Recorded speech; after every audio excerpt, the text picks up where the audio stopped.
Good morning, good afternoon, and good evening, everybody. Welcome to the January 2022 ABL Maritime Market Briefing. For those of you online, just give us a few minutes whilst we get everybody seated in the room. Thank you very much.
Good morning, everybody. To those of you online, thanks very much for your patience. For those of you in the room, thank you ever so much for braving it and coming out today. We've quite a few more people than actually I thought we'd get today in person, so thanks ever so much for that.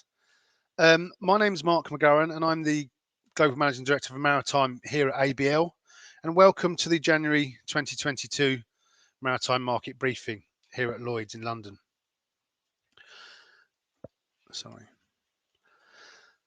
This briefing is accredited by the Chartered Insurance Institute, and delegates can claim up to 1 CPD hour for their participation. We will therefore keep a record of those of you logging on as well, so that if you're in the room today, so please contact us afterwards if you require a certificate for your attendance.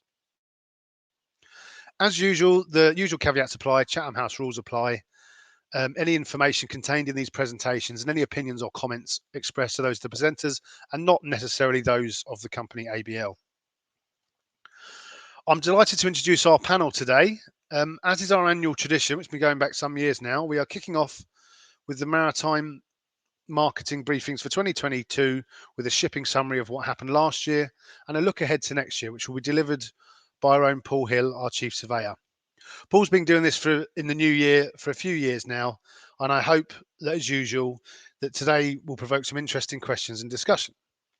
I'm also really pleased to introduce this month Charlotte Dodge, who's a naval architect with us here in London, and she will be presenting the maritime casualty case reports from last month. Charlotte has also worked as part of the Marine Warranty Survey team in our Stavanger office, as well as working with naval architects at an ABL group company, Longitude. Thank you for being with us today, Charlotte. As part of the CPD accreditation I mentioned before, we need to collect as much feedback as we possibly can on our market briefings. So at the end of today's briefing, we will ask you to kindly complete a very short feedback form. It's fairly simple. It's mainly multiple choice or yes and no questions, but it's really important to us, please, to help us continue to improve on these briefings and to ensure that we are delivering a briefing which meets the needs of the audience and the accreditation. It'll only take a few minutes, but we would really value your input. QR codes such as this one can be found outside on the desk where you registered with Katie. Any of you who didn't register with Katie, please do on the way out. For those of you in the room, please. And you can scan that, or you can take the form with you. There's also a paper version which you can use if you prefer the old-fashioned way. If you're watching online, there's a link to the survey in the video description underneath the video screen, or you can scan this QR code now. Thank you very much. Before we get to our technical discussion, I'd like to give you a brief overview of today's learning objectives, which are: we will review the significant events and casualties of 2021, a look at the trends in marine casualties during 2021 and the reasons behind them, what perhaps we can expect in 2022, any new regulations or challenges that the industry might face coming ahead, and finally a run through of the maritime casualty reports from December 2021. We'll take questions about Paul's presentation following the case report. So for those in the room, if you keep your questions to the end, anyone online, please feel free to put questions in the chat function as we go along, and we'll get back to them later.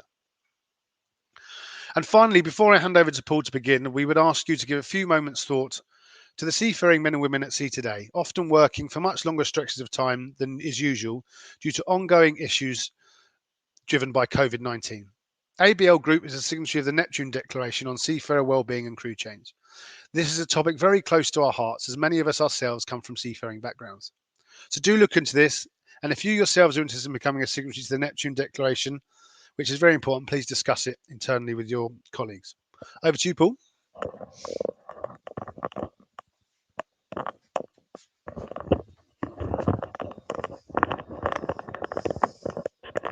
Thanks, Mark, and good morning, everyone. And good morning, everyone online. Welcome to this year's review of 2021 and some ideas of what's going to happen in 2022.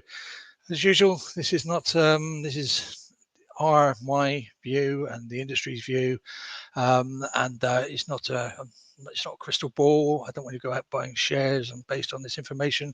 It's all quite high level, but it's indicative of what's happened last year and what we face with this year. So I'm going to talk a bit about IMO 2020 and 2050. COVID again, I'm going to have to talk about that, I'm afraid. Its effect on shipping, the cruise industry, how that's been affected and how it's recovering, we hope. I'll look at some major losses and the largest new ships that were built last year. So I'll start with this slide again. This is the IMO 2020 sulfur cap, which we've talked about for many years. In fact, I talk about it every year up until the point when it happened 2 years ago. And I'll just repeat what I said last year. We were expecting a doomsday scenario, really, with 2020 when it came into force January 2 years ago, and it hasn't really. It's been quite an easy, stress-free, relatively casualty-free transition. However, I think it's worth mentioning that we still have. We are still seeing problems, but they're not in any way as large as we anticipated initially. We're still seeing some engine problems affected by sludge formations and the lubrication problems. But as I say, it's not really as bad as we ever thought it was going to be. But this whole IMO 2020 has been surpassed, in my opinion, this year by IMO 2050. And the strive for decarbonisation, both in the shore industry, well, globally, as well as in the maritime industry. So we need to sort of look at this, and I think this is going to run on, of course, for the next few years. In fact, forever, past 2050. We've got to look how the industry is going to adapt to these new rules, and there's a lot of it in the press at the moment, and it's got to be talked about and discussed, because in particular there are going to be some effects on the insurance industry as new technologies evolve, new engines, new propulsion systems are designed and brought into practice. There's going to be the research and development claims that we always get when this happens. So what it's all about, 2050, IMO 2050, it's an initiative by IMO to achieve a 50% reduction, not a zero carbon, but 50% reduction in emissions by 2050. which, to be honest with you, it's 2050 isn't that long away, and to actually start achieving these reductions, the shipping companies have to move now. There has to be some movement towards it from now. In fact, 2 years ago it should have started. There's some targets in between 2050 and now. There's 2030 and there's 2023 targets. I'm not going to go into them all because it could be a whole presentation on this topic. Just to make you aware that there are going to be some changes for us all in this respect. Short-term effects. Well, obviously, the short-term effects, the short-term methods to reduce emissions are going to be reduce fuel consumption, designing vessels more efficiently, limiting their power, conversion to LNG is a short-term solution, and methanol, another short-term solution, and increase the deadweight tonnage of the boats. All things that can be done in the short term and will be done. I say conversion to LNG and methanol are short term because they are still fossil fuel gases. They've still got carbon molecules in them. They're never going to be truly carbon free. But in the long term, and as we head towards 2050, we're going to have to replace carbon-based fuel oil. So the heavy fuel oil and marine gas oil that we all know and loved over the years, is not going to exist anymore.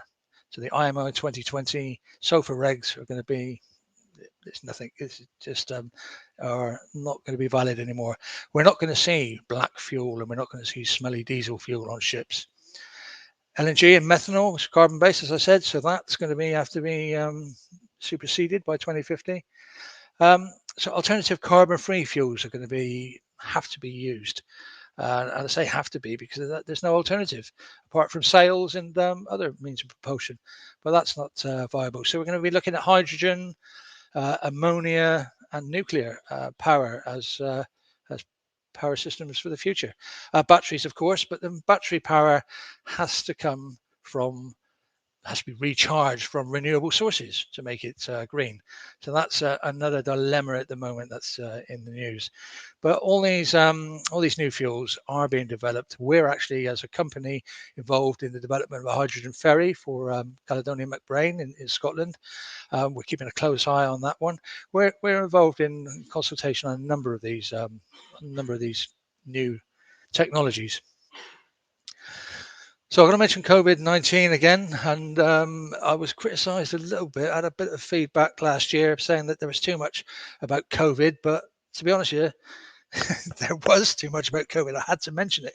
It affected us all and it affected shipping, and it still has affected us in 2021, but it's changed, of course. It's been the year of the vaccine, and there are some changes up until Omicron. It was all looking really good, but I believe, and I'm sure most of you learned people also believe that we're over the hump, and hopefully we're going to be starting to get back to some sort of normality before the next variant turns up. But I think we're going to learn to live with this now. So what's had impact last year on shipping? Still a significant impact on operations. We've had problems getting supplies and superintendents, technicians to repair yards. There's been port congestion due to COVID, people being off sick. There's crews still stuck on ships, unable to get home. That hasn't changed, as Mark's just mentioned with the Neptune initiative. That's something that's very important because, as we know, crews and fatigue, human error lead to an awful lot of machinery claims, and in fact, insurance claims in general. Cruise ships resumed service in the summer last year, tentatively, very different to the way it was back in pre-pandemic days, but a sign that things are coming back to normal. So just on the ship repair cost inflation and the effect of COVID on that, because it's an important slide for us in this room and you at home. There's been increased cost of materials due to demand and logistics of getting materials here and there. That's COVID related. Supply of spare parts, again, logistics, getting things through customs, lack of customs personnel, signed documents, etc., etc. There's been a problem getting spare parts to vessels, and technicians, same thing, having to quarantine when they've gone to ships, sometimes not even allowed in the country, also catching COVID, having to be flown home. It's disrupted repair work. And the same thing for superintendents. Indeed, last year in 2021, we were asked to act as superintendents on a number of occasions, which we did. That was no problem for us. A lot of us are ex-superintendents anyway, but it just shows you that that there's been problems getting personnel to ships. Quarantine requirements, of course. Labour shortages in the shipyards. That's also been a problem with people getting ill or just not being able to get there. And this all led to increased time for repairs and, of course, increased cost of repairs. Hopefully, we shall see some normality in the coming year, returning to this. And the signs are there. We are seeing an upturn in repair work. And up until Omicron, we were actually being able to get places again. That's changed, but it was a bit of a knee-jerk reaction, if you ask me.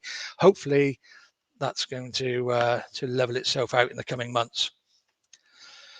How did the cruise shipping industry fare? Well, cruise resumed, but not as we know it. Now, Costa Smeralda, Costa Smeralda, I have to keep checking the spelling on that because I can't say it, I can't spell it, was the first ship to sail after the pandemic in I think May last year from Italy. And the MSC Virtuosa was the first cruise ship to leave the UK in 14 months. So significant change. There's a bit of confidence going back to shipping. But passenger numbers have been restricted. Good thing or a bad thing? Good thing for the passengers, bad for the cruise companies. But there's social distancing in place. How can you socially distance on a cruise ship? I don't know. But it's mandatory. And wearing masks for the duration. I wouldn't fancy it myself, but that's been a requirement on a lot of cruise ships. And of course, you've had to have the proof of vaccinations, and you had to do PCR testing prior to boarding. Saying that, there's still been cases, and I'll mention it in the 2022 section. There have been a number of recent cases where cruise ships have been refused entry into ports because they've had a number of COVID cases on board, and it's been increasing over the last few weeks, those reports. But they're not banning, they're not getting everybody off as they did 2 years ago with the Diamond Princess. The whole ship was basically shut down and not allowed to go anywhere. People on board being quarantined. It's now just the people who are testing positive, and that is a move on. So looking at shipping losses of the year, this is just a general slide. This is taken from the Allianz report based on those list intelligence data. And it's a 50% drop over the last decade. Now, what's important here is that 2020, we haven't got the figures for 2021 yet. They come out in May this year. But we're looking at a possible uptick in that. And that may be something that does grow, and that's just my opinion. But there is rumours in the market that we are going to see more losses. There's going to be more activity at sea. There's going to be more ships about, more ships coming out of reactivation. I think you can safely say that that's not going to continue going downwards, which is good for us, good for you. It's what we make a living out of. So some of the significant losses: the Express Pearl, January this time last year, big fire off Sri Lanka to a container ship. Very unfortunate case. Lots of lessons to be learned. I won't go into details with it, but container ship caught fire. It was a chemical fire, nitric acid apparently, and the ship burnt. A lot of pollution, and eventually it sank and was lost. But the start of the year, like I say, a big, and the fact that it was a container ship again is significant. In fact, there was an awful lot of talk about container ships in this presentation that you'll see. because on the 23rd of March, the Ever Given obstructed the Suez Canal for 6 days. And this is unheard of, and really, it showed how important that transit canal is to worldwide trade. Because something like it was reported $9.6 billion a day was lost because of that ship jamming up the waterways. There were 450 vessels queued up behind it, waiting to. So there was no pressure on the guys to get it moved at all, of course, but it was a big operation, and it just shows you how fragile the world economy is when it comes to shipping and logistics. So it's just a little overview of what happened. The big container ship, not the biggest by far, but it managed to get thwart ships in the canal and block everything off, and it was a major operation, as you can see, to get it free. And then we had the One Opus at the end of the year. There were a number of smaller incidents, of course, but these are the big ones. The One Opus in December 2020, a container stack collapse. Now, we have seen over the years, we've seen a lot of these.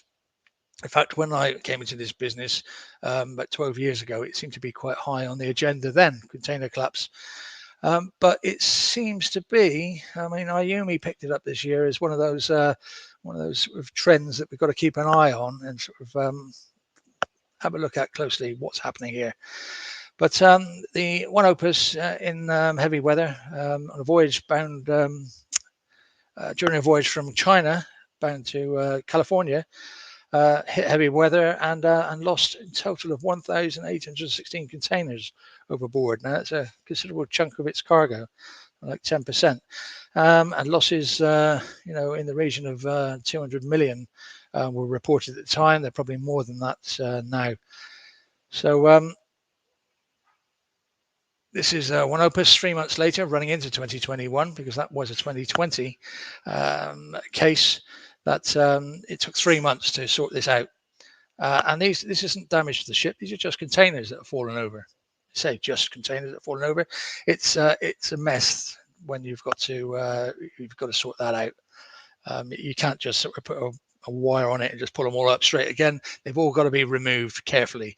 And containers are designed to come off each other vertically, and deviation of 1 or 2 degrees only. So, how are you going to achieve that? Well, it took 3 months to sort that lot out, and there's still some boxes missing out there in the sea.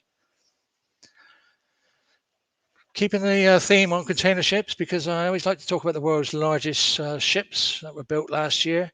And this is the HMM Algeciras, which was in 2020 the largest container ship. And at the time, looking at the specifications of the ship, I'm thinking, well, you can't get any bigger than this now. There's limitations to ports. There's limitation to the canals, the Panama Canal, the Suez Canal, and indeed there are limitations to length. 400 meters is max, but you can still go outwards, increase the beam, and you can still go upwards, put another layer of containers on. So, contrary to what I expected with this one, I thought this would be the largest ship for at least a couple of years. There were 4 built last year and launched ever ships, and they're all sister ships. They were all consecutive out of the yards. And the Ever Ace, the Act, the Aim, and the Alp are now the world's largest container ships. They're only 28 more TEUs bigger, but significantly, that still gives them the lead. So it just shows you that they can't really go much further in length, they can't really increase the beam, but you can fit 20 more boxes on somewhere, and that's giving you the lead. Now, there's no talk about what's going to happen this year, but you can guarantee that somebody's going to make one bigger. So looking forward to 2022. I'm going to start off with container ships again. I'm going to look at this port congestion problem. Look at the oil boom that we're going to see, hopefully, that we're all talking about, and look at offshore wind and super yachts. So another container ship loss at the start of the year. In fact, this week, the Madrid bridge. This is breaking news, really. Operated by One, same as the One Opus. Just lost containers in the Atlantic Ocean. We don't know much about this yet because it's only just come to the news. We have some involvement, but we don't have any pictures of the collapsed stack. So that isn't, that picture is off the internet, I'm afraid. It's not off that vessel. So what's happened here again? It's the same story. The vessel in the Atlantic suffered heavy weather and has lost some containers, unknown quantity, but we probably find that there's a considerable amount. These things don't just happen. You don't get one or two drop off.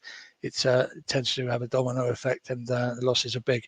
But we don't know yet, so I can't say much more about that. Only the fact that we started the year with another one.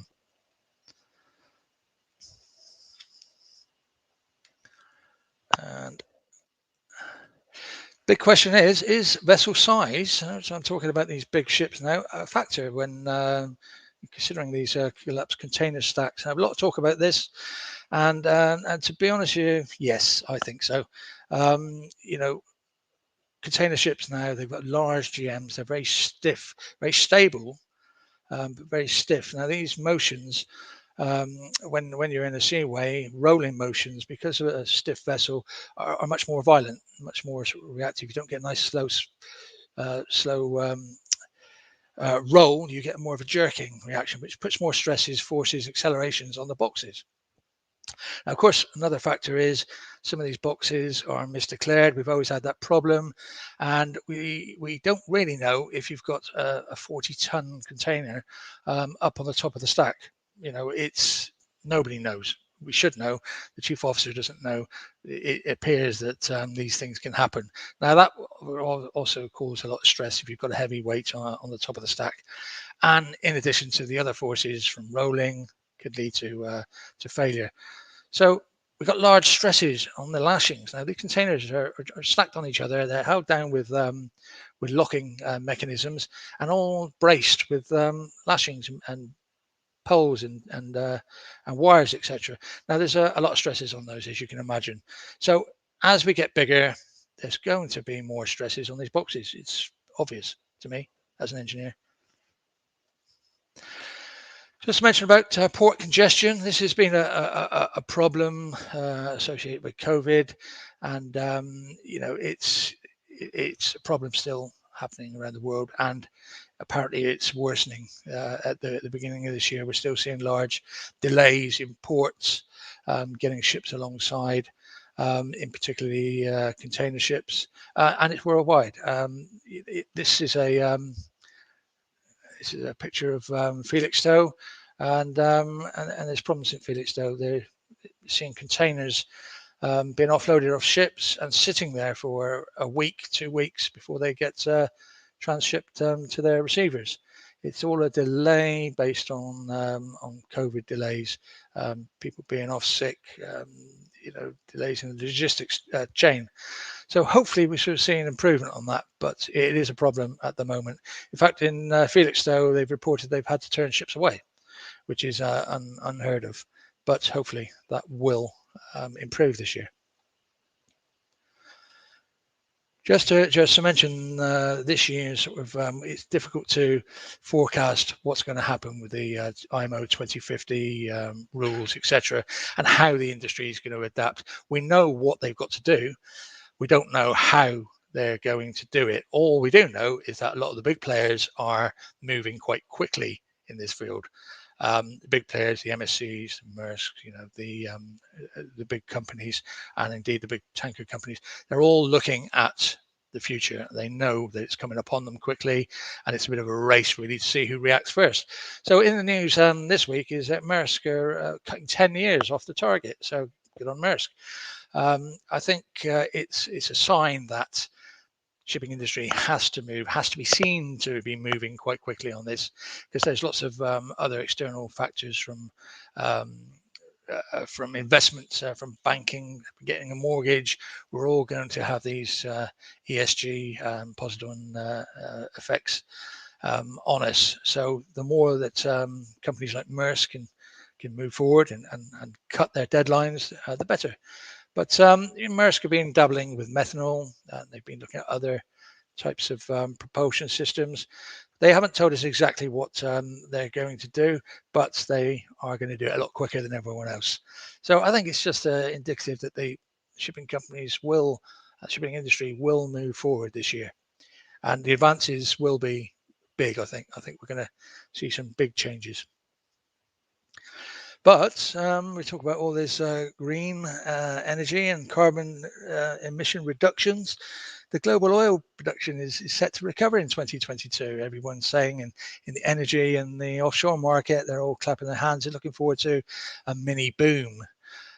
So, I mean, this shows that oil production is recovering. You know, you can't hide the data.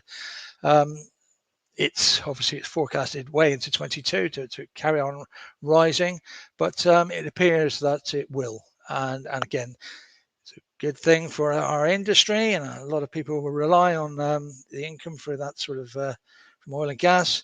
Not so good for the climate, of course, but the climate is the green side of the business is moving faster actually than the oil and gas sort of side.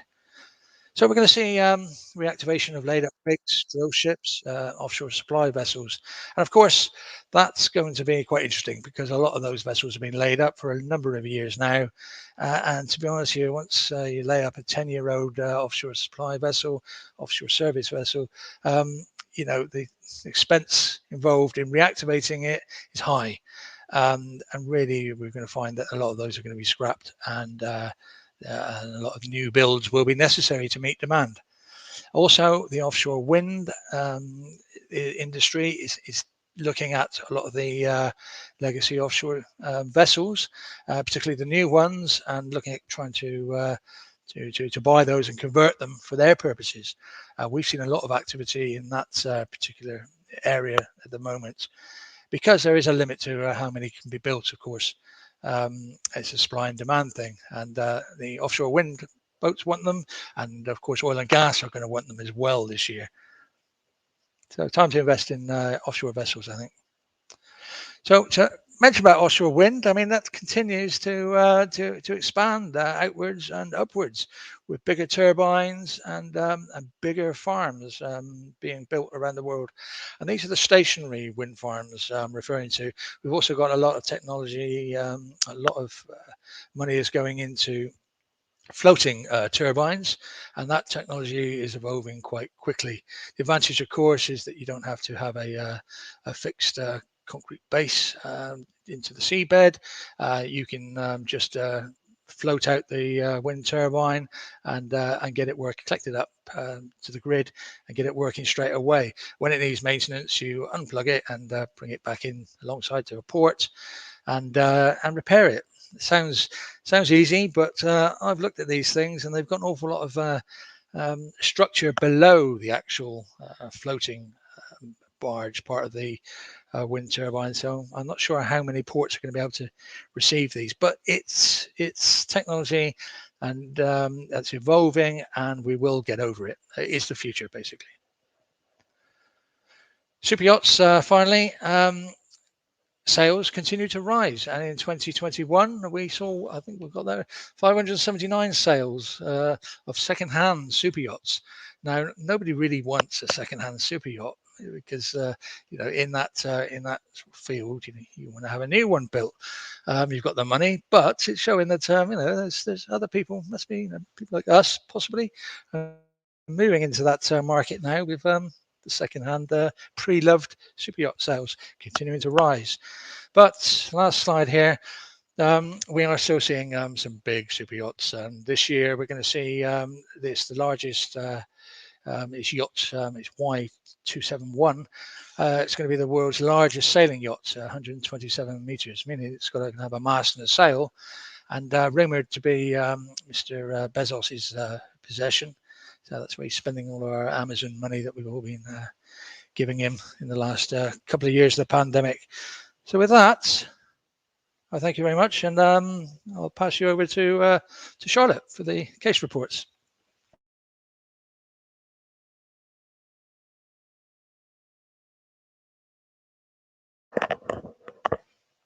Thank you, Paul, and good morning, everyone, and good morning, everyone online. So let's move on to look at some of our cases in a bit more detail. So, what are the ABL case reports? The purpose of this section of the briefing is simply to keep you updated on some of the recent higher cost incidents that ABL have been involved in, and in doing so, show you the sorts of incidents and casualties that can happen in shipping and marine operations. These feature largely, but not exclusively, hull and machinery casualties with estimated costs of repair in excess of $250,000, usually excluding salvage costs. They cover only a subset of the total ABL group caseload, typically in the order of 10%.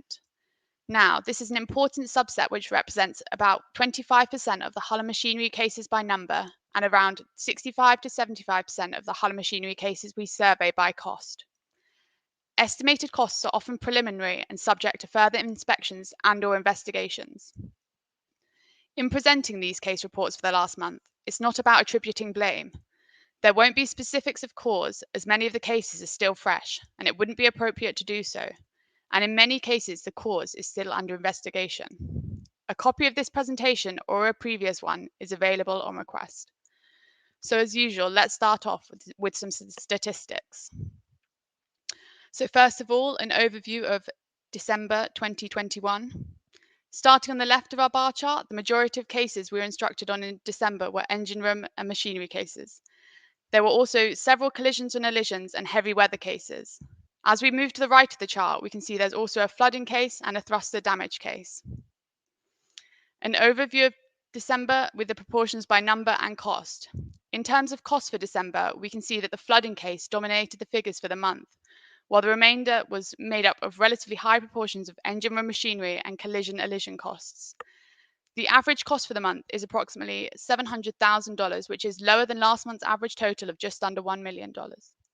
The typical annual background expected figure is about $1 million per high-cost casualty when extremes of over $50 million are excluded. The overview of 2021 shows that engine room machinery cases still continue to be the most common cases we work on. This graph shows that there continue to be healthy instructions on a variety of work, with groundings, fire and explosions, collision elisions, and other cases also adding relatively more to the total.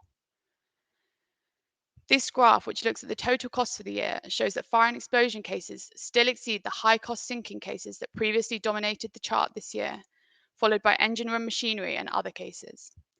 The annual cost distribution is mainly comprised of just under 30% in fire and explosions, just under 25% in sinking capsizes, around 18% in engine room machinery cases, and just over 10% in others for 2021. The overall annual average cost for the year for our high-cost cases currently sits at just under $1.3 million. So let's move on to look at some of our cases in a bit more detail. First up for December is a combined chemical and oil tanker of over 20 years of age, which was built in Japan over 20 years ago. So it was reported that the vessel was drifting when the chief engineer was informed by the watchman that there was significant flooding in the engine room as a result of a failed ejector delivery pipe. 30 minutes later, the auxiliary engine was secured, and within a few hours, it was reported that the water covered the main engine, nearing the control room deck. The following extent of damage was found. The main engine was reported to be covered with seawater up to the deck of the control room. The engine was not running at the time, and the air cocks were open, with seawater entering the exhaust system and the crankcase. The number 1 auxiliary engine and alternators were reported to have been covered by seawater, with the air cocks opened. In terms of the nature and estimated time of repairs, the majority of repairs were completed prior to the vessel departing its location.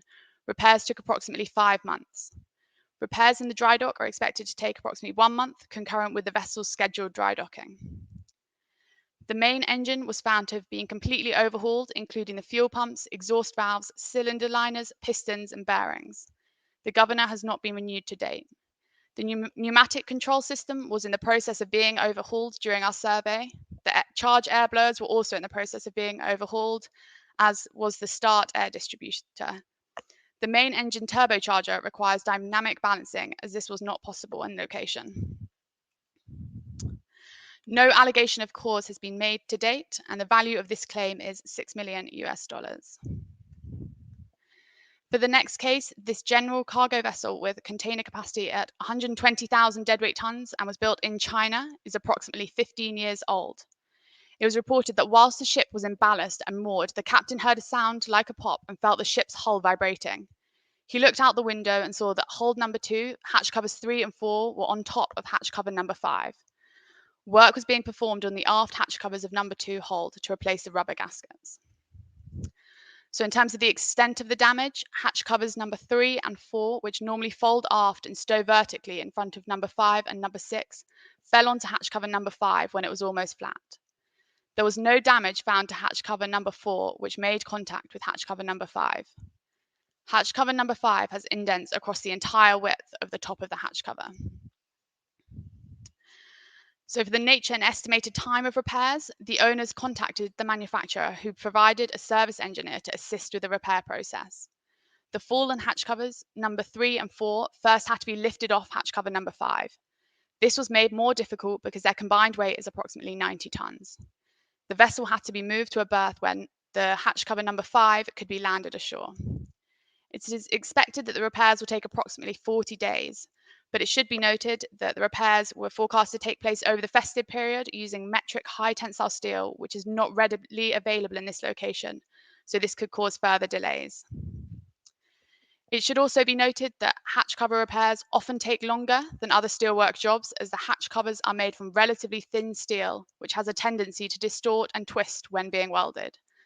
Hatch covers require a high degree of dimensional control, and additional fairing work is normally required to adjust any distortion in the hatch covers, which can be time consuming. The cost of repairs are approximately $500,000. So the final case for today is the general cargo vessel, which is aged over 15 years old and which was built in Poland. It was reported that the fully laden vessel departed for her voyage, and at the time the vessel reported that all parameters of the main engine were within the maker's recommended operating range since departure, and no abnormality was noticed until the incident occurred. 9 days later, the main engine lubricating oil low pressure alarm was received at the engine room alarm panel. Ideally, main engine lubricating oil is being supplied to the engine components and turbocharger by an attached pump fitted at the forward end of the engine. It was reported that on activation of the low pressure alarm, the standby lube oil pump started automatically and the lube oil pressure returned to normal operating range. However, almost immediately, the oil mist detector high density alarm was also received, and this time the main engine was stopped automatically. So we can see here the vessel is approaching the berth with 2 other harbour tugs which were assisting during the berthing. In terms of the extent of the damage, for the main engine lubricating oil pump, the attached oil pump roller bearing had extensive damage. Damaged and displaced rollers were found in the crankcase. The full extent of damage to the other internal components will only be known once the pump has been dismantled at the workshop. However, since the shaft was not moving freely, it was suspected that the pump screws probably had damage to some extent. In terms of the main engine turbocharger damage, the turbocharger rotor shaft was found seized. The full extent of damage to the internal components will be determined once the turbocharger is dismantled at the workshop. Since the shaft was seized, both the compression and turbine end bearings are expected to have some damage at a minimum. Rotor shaft damage can only be confirmed once the unit has been dismantled. So in terms of the status of repairs, a spare turbocharger and attached lube oil pump have been shipped to the vessel. The affected turbocharger had already been replaced with the supplied unit while the survey was in progress. A service engineer attended the vessel to supervise the turbocharger reinstallation. The attached lubricating oil pump was also in the process of being reinstalled under the supervision of the fleet manager. So this picture shows the damaged turbocharger rotor and the damage to the compressor wheel. For this case, no allegation of cause has been made to date, and the usual documents have been requested by our surveyor. Expected costs are around $300,000. So the repairs have been completed with the affected components out for repair. Estimated time for repairs was 3 days, excluding time for the vessel's towage to the repair berth. That is all for this month. Thank you for your attention, and I'll pass you back over to Mark.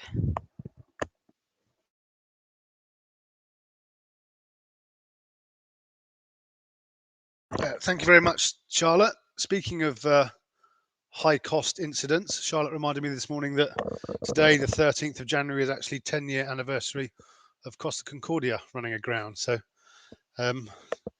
I guess I wonder what it is the industry's learned since then. I'm not entirely sure what the answer is to that. Maybe that's for another presentation, but interesting fact for the day. Any questions for Paul? Obviously, we don't take questions on the case reports because most of them are ongoing. But any questions for Paul on his presentation? No, nothing. Anything online, Katie? No. Okay. Well, slightly early finish today. Thank you very much for coming. Oh, I've got one more thing. Our usual prize giving. As most of you are aware, we ask questions after each of our market briefings, and those that answer correctly get entered into a prize draw, and the winner gets pulled out of that.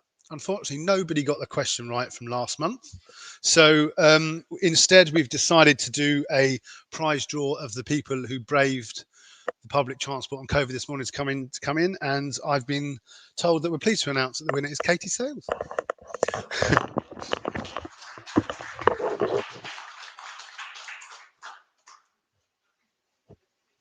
You have to come up and get it, I'm afraid, Katie.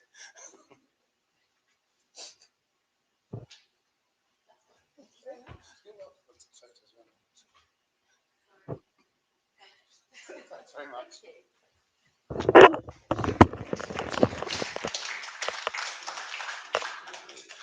So thank you, everyone. Thanks for coming. Our next market briefing is, Katie, 17th of February. So hopefully we'll see you all then. Any questions in between, please feel free to get in touch with any of us. Thanks again, everybody.